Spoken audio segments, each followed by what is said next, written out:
At the beginning of the story, we see a man named Russell. Russell is not an ordinary man, but the world's most cunning thief, and even today he is going to rob a very big bank. Along with Russell, there are 3 of his companions, and all 4 of them sit in a van and stop it in front of a bank in New York. To carry out the robbery perfectly, they enter the bank wearing cleaner suits so that people do not suspect them. For the people present inside the bank, it was just a normal day. They could not even imagine that robbers were hidden inside cleaner suits. Then Russell takes out a torch and turns its light toward the cameras, because of which he shuts down all the cameras one by one. As soon as all the cameras are turned off, they put on masks, take out their guns, and release smoke inside the bank, which creates chaos. But at gunpoint, all 4 of them make everyone lie down on the ground and take them hostage.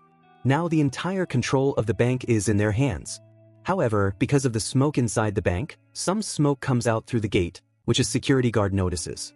As soon as the security guard starts coming inside the bank, Russell points a gun at him from the door and says that they have taken many people hostage inside, and if the police try to enter, they will kill the people inside one by one.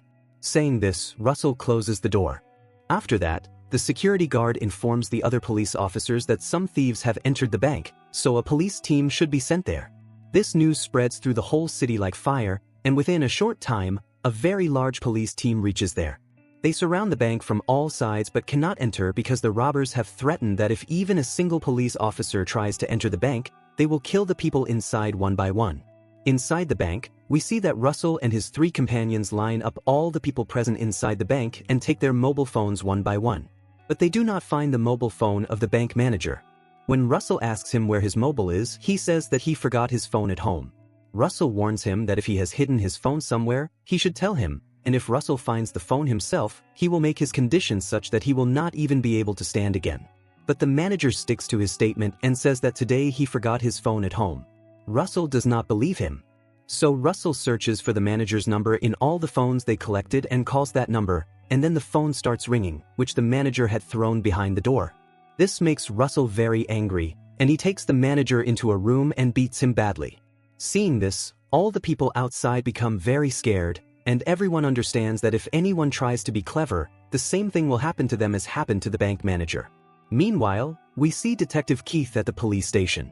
The detective is a very honest man, but at this time he is very worried because a few days ago, $150,000 that were seized from a smuggler went missing, and the blame has fallen on Detective Keith.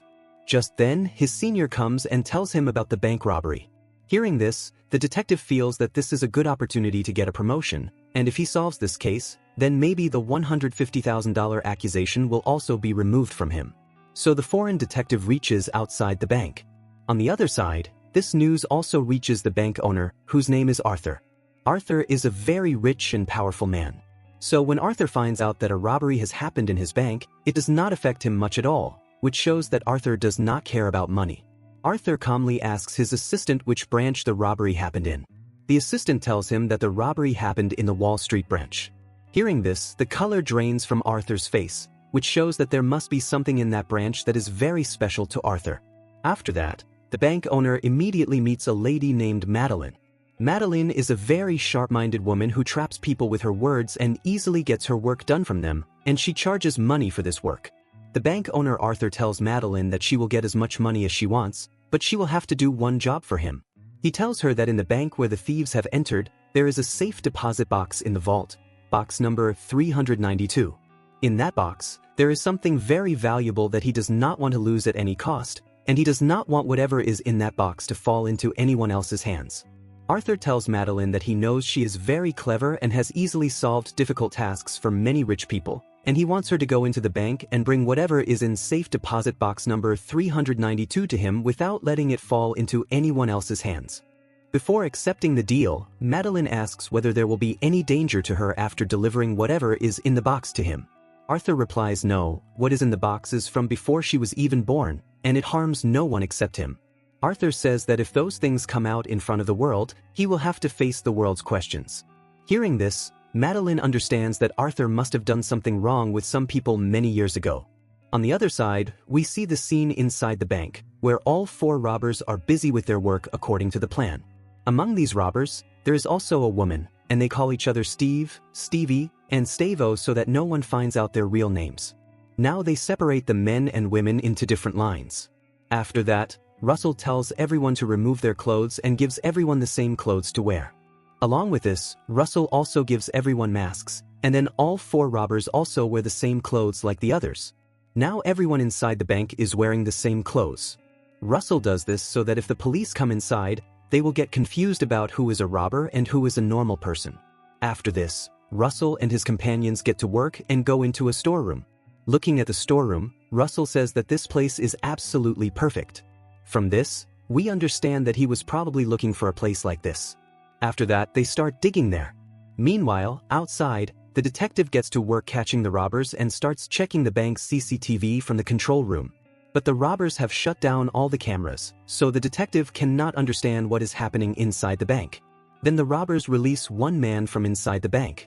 This man works in the bank. His hands are tied, his eyes are blindfolded, and a suitcase is hanging around his neck. When the police remove the blindfold, they see that he has a long beard, which scares them. The police ask him whether there is a bomb in the suitcase, and he replies no. After that, the police remove the suitcase from his neck and open it. As soon as they open it, they see that there is a message written inside.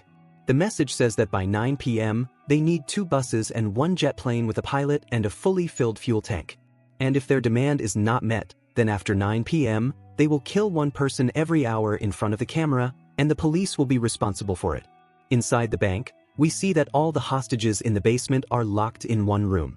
Among them is a boy who removes his mask and says that he is suffocating in the mask, and that it is better to die by a bullet than to die wearing the mask.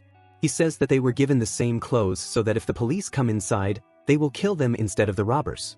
After this, the boy starts shouting. Everyone tries to stop him, but he does not listen. Hearing the noise, Russell comes there, drags the boy into another room, and beats him badly. Outside in the control room, the detective is very worried and cannot understand how to catch these robbers. Then Russell sends a message to the police saying that all the people inside are hungry and food should be sent for them. The detective becomes happy and gets an idea to send a microchip hidden along with the food so they can listen to their conversations.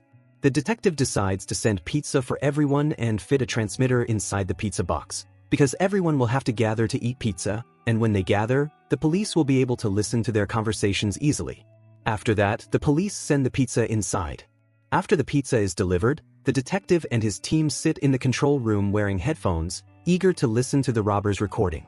Soon they start hearing the recording, but they cannot understand anything because the robbers are speaking in a different language, and the police do not know which language it is.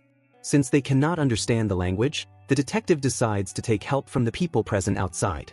The recording is played on speakers, and a woman in the crowd says that she recognizes the language. She is brought into the control room. After listening to the full recording, she starts laughing loudly and says that she knows who the man is and what he is saying.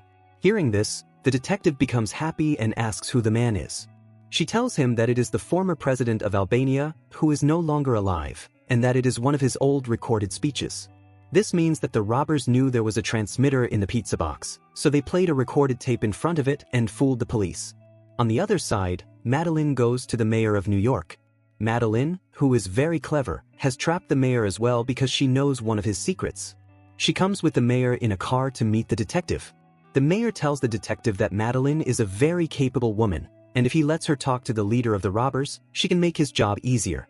But the detective does not want to take anyone's help. Meline tells him that he could get a promotion. The detective says that if he has the ability, he will get the promotion on his own. Then Meline says, "What about the case against you where $500,000 went missing?" Meline tells the detective that if he lets her talk to the robbers, she will permanently end the $500,000 case against him. Hearing this, the detective agrees to let Meline talk to the robbers. The detective calls the bank and Russell answers the call. The detective hands the phone to Meline, and Meline tells Russell that she can help him and asks why he is doing all this. Russell says it is for money. Meline tells him that she can get him more money than he could ever steal from a bank. She says that she is neither a police officer nor wants to ruin his plan. She just wants to take some items kept in a safety deposit box inside the bank. Russell agrees and allows Meline to come inside. After some time, Russell and Meline face each other. Meline tells Russell that he knows very well that he cannot escape from here at any cost and that he should surrender. She promises him a lighter sentence and $2 million after his release, but in return he should let her enter the bank and take something from one locker. Russell asks which locker, and says, "You are not talking about locker number 392, are you?" Hearing this, Meline gets nervous. Russell asks why she does not clearly say why she has come. Meline says she cannot tell. Russell says he will tell her a story. He says that during World War II, an American worked in a bank in Switzerland. That man had very good relations with Nazi soldiers. He betrayed his country, spilled the blood of innocents, and earned a lot of money, and with that money he is now living a luxurious life. But now Russell has evidence against that man. Russell takes out some documents and says that he found this evidence in the same locker that Meline wants. He says he cannot give her these documents at any cost, because if he gets caught after leaving here, he will have to expose the man who sent her here, otherwise he will reveal the truth to the whole world. Meline understands that Russell is very clever and will not give her the documents at any cost, so she comes outside. When she comes out, the detective asks her what the robbers said, but Meline does not tell him anything. Inside the bank, it is shown that all the people are locked in different rooms. Then a female robber named Stevie comes, takes 4 people from one room, and locks them in a separate cabin. After coming out, Stevie herself starts shouting, and her companion makes her sit with those 4 people she had just locked. In reality, they deliberately mix themselves with the hostages so that even the hostages do not know who is a robber and who is a hostage. Russell had already planned everything perfectly. Now the pit they were digging is also completed. Outside, the detective is worried and cannot understand what his next step should be. The time given by the robbers, 2 buses and 1 helicopter by 9 p.m., has also passed. Then the detective receives a call from Russell. Russell distracts him with useless talk and riddles, and the detective realizes that Russell is just wasting time.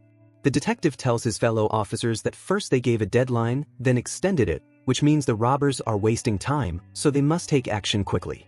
The detective calls Russell and lies that everything they asked for is ready, but before that, he wants to come inside to see if they have killed anyone. Russell agrees and allows him to come inside. When the detective enters the bank, he sees Russell's master plan. Everyone is wearing the same clothes, making it impossible to tell who is a robber and who is a hostage. In the last room, there are 3 people without masks who look very scared. Russell says these are the people who do not listen at all. When the detective sees that everyone is safe, Russell walks him to the door. They talk, and the detective asks Russell why he does not come outside with him. Russell says his work is not finished yet, and when it is finished, he promises to leave through the same gate. Russell asks if the detective has any other wish. The detective jokes that he wants to marry his girlfriend but does not have money. While they are talking, the detective suddenly kicks Russell hard, pushing him down the stairs. As he is about to remove Russell's mask, Russell's companion arrives with a gun and holds the detective at gunpoint. They do not harm him and let him go outside. Outside, the detective realizes that their plan is very strong and that Russell is extremely clever. He has planned everything thoroughly and is playing with the police. Russell even told him that according to the law, until they kill a hostage, the police cannot attack inside. Because of the kick, Russell becomes very angry and takes a man to the roof and shoots him in front of the camera. This changes the entire situation, and the detective says that now the robbers have made a mistake. He decides to send a police team inside the bank. But then he thinks that the leader of the robbers is very clever and would not make such a mistake. There might be a plan behind shooting that man, and Russell might already know every move of the police. He then remembers the bearded man who was released first with the message suitcase. Maybe there was something inside that box. When he opens it, he finds a transmitter. This means the robbers were listening to all the police conversations and knew exactly how the police would attack. Realizing this, the detective quickly contacts the head of the police team that is about to enter the bank and explains everything, that the robbers know their plan and may have already planted bombs for them, so they should come back. But that officer refuses to come back and says that he will control everything. That means now he will attack them, and inside the bank, Russell and his 3 men know that an attack is about to happen. But before the police enter, Russell quickly fills the bank with smoke and tells all the hostages to run. One by one, everyone runs out of the bank. All of them are wearing the same clothes, so the police get confused. They do not understand whom to shoot at. Here, the police surround everyone and make them lie on the ground one by one, tying their hands and feet. A police team then enters the bank. Inside, the police check every corner of the bank, but they do not find even a trace of the robbers because the robbers had mixed with the hostages and escaped. The surprising thing is that Russell's 3 companions came out with the hostages, but Russell was not among them, and no one knew where Russell was or which place he was in. Russell had disappeared like a ghost. Now the biggest problem for the police is that they cannot identify the thieves among the people because everyone is wearing the same clothes. However, all the people are in police custody, and the police take everyone in a bus for investigation. When the police reach the bank vault, their eyes are left wide open because they see that the robbers did not take even a single rupee with them. All the bank's money is exactly as it was. Along with that, all the weapons the robbers had were fake, which could not kill anyone. Then the police also find the cloth that had red color on it. That means the man who was shot on the roof was actually not shot at all. It was just a show. The police search every inch of the bank, but they find nothing, not even the pit that the robbers had been digging from the beginning. The detective cannot understand why the thieves entered the bank to rob it, did not steal anything, and then disappeared like ghosts. The police only know that among the people outside are those 3 robbers who had taken everyone hostage. But the detective is sure of one thing, that the mastermind of the plan, Russell, is not among them. The detective has recognized Russell's height, color, and voice, and if Russell were among them, the detective would have recognized him. Russell planned everything so perfectly that even though the police knew everything, they could not catch anyone. You may remember the moment in the story when a boy sitting among the hostages removes his mask, and after that Russell comes there. Russell drags him into another room and beats him badly. In reality, nothing like that happened. That boy was actually one of the 4 robbers, and he deliberately removed his mask in front of everyone so that people would believe he was also one of the hostages. Now, when the police are investigating, they suspect this boy. But the police have no evidence. Instead, a girl gives testimony that this boy was also with them, and because of him they were about to get into trouble since he removed his mask, after which the robbers beat him badly. Hearing all this, the police release the boy. There was also a girl among the robbers, whom they called Stevie. You may remember that Stevie locked 4 people inside a room and then came out shouting and creating drama. After that, Russell makes Stevie sit among the hostages as well.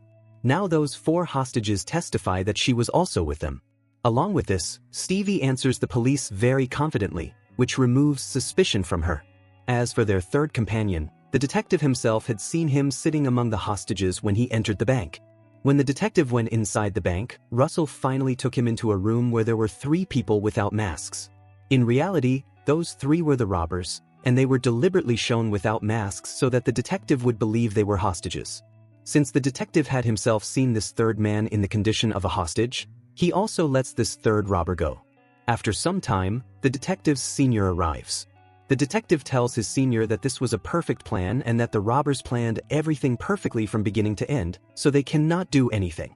The captain says that they now have to close the case because no blood was shed, not a single penny was stolen, and no one has filed any report to solve the case. So they should not waste their time like this. But the detective does not want to close the case so easily. He continues to look for the truth. When he checks the bank documents, he finds that all the lockers are present, but locker number 392 is missing and there is no record of it. This makes the detective suspicious that there must have been something valuable in that locker that the robbers stole. That is why the robbers left so much money behind and stole only that valuable item from the locker. On the other side, we see the bank owner Arthur, whom Meline meets. Meline tells Arthur that the documents he wanted were taken by the robbers, and the robbers took those documents so that if they ever get into trouble in the future, they can use those documents to force him to get them released. Meline says she is not that foolish. There was something else in that locker besides those papers. Otherwise, they would not have taken such a big risk. She says she knows that Arthur had kept a lot of diamonds there. In reality, there were very valuable diamonds inside that locker. That is why the robbers took all the diamonds and did not even touch the money. Arthur says that along with those diamonds, there was also a very valuable ring that belonged to the wife of a very big banker from Paris, and that banker was his friend. During World War II, that banker's entire family was taken hostage. Arthur says he could have saved them if he wanted, but the Nazi soldiers gave him a lot of money, so he did not save them. In the end, Arthur gives Meline a check and tells her that whatever he told her should not be known to anyone outside. Meline takes the check and leaves. In this way, days pass, and after a week, we see a scene where Russell is still in the same bank. You may remember the moment when Russell comes into a storeroom and says that this place is absolutely perfect. This is the same storeroom. In reality, Russell and his men had shifted the shelves at the back forward and placed them exactly the same way they were before. For the past 1 week, Russell had been hiding there. The pit they had dug was so that Russell would never have to go outside to use the washroom. After 1 week passes, Russell puts all the diamonds stolen from the locker into a bag and starts leaving the bank. At the same time, the detective is entering the bank.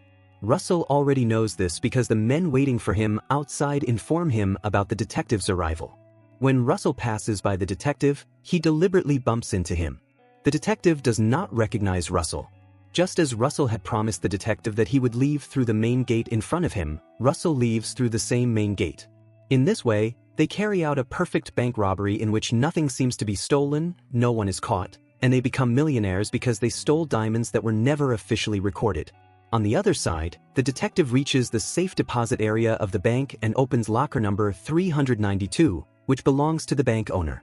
After opening the locker, the detective sees a piece of chewing gum and a very valuable ring. Seeing this, the detective understands that the robbers opened this locker before him. This is the same ring that Arthur had told Meline about. Along with this, the robbers have also left a message for the detective in the same locker, which says, "Follow the ring." The detective understands that this ring was left for him by the sharp-minded thief, and that the thief wants the detective to bring the truth in front of the people. After that, the detective goes straight to the bank owner Arthur and asks him what was stolen from his bank. Arthur replies, "Nothing." Then the detective takes out the ring and tells Arthur that he will soon bring the truth in front of the world. After this, the detective goes directly to Meline, where the mayor is also present. Meline congratulates the detective and tells him that the $500,000 charge against him has been removed. Hearing this, the detective becomes happy. But the detective knows that both of them are deceivers like Arthur. So the detective gives both of them the number of the U.S. War Crimes Department and tells them that they will have to file a case against Arthur for making himself rich by spilling the blood of innocent people during World War II. And if they do not bring this truth in front of the world, he will expose both of them as well, saying that they were also involved with Arthur in the bank robbery case. After this, the detective comes home, where his girlfriend is waiting for him. When he puts his hand into his coat pocket to take something out, he finds a small diamond. At first, the detective does not understand how it came into his pocket, but then he remembers that when he was entering the bank, a man had bumped into him. That same man had put the diamond in his pocket, and that man was none other than the mastermind of the bank robbery. In reality, Russell put the diamond in his pocket for 2 reasons. The first reason was that he had promised the detective that he would leave through the gate in front of him. The second reason was that when the detective had come to meet Russell inside the bank, the detective had said that he wanted to marry his girlfriend but did not have money. Now, seeing this diamond, the detective smiles. With this, the story comes to an end. If you like this video, then please subscribe to our channel and like the video.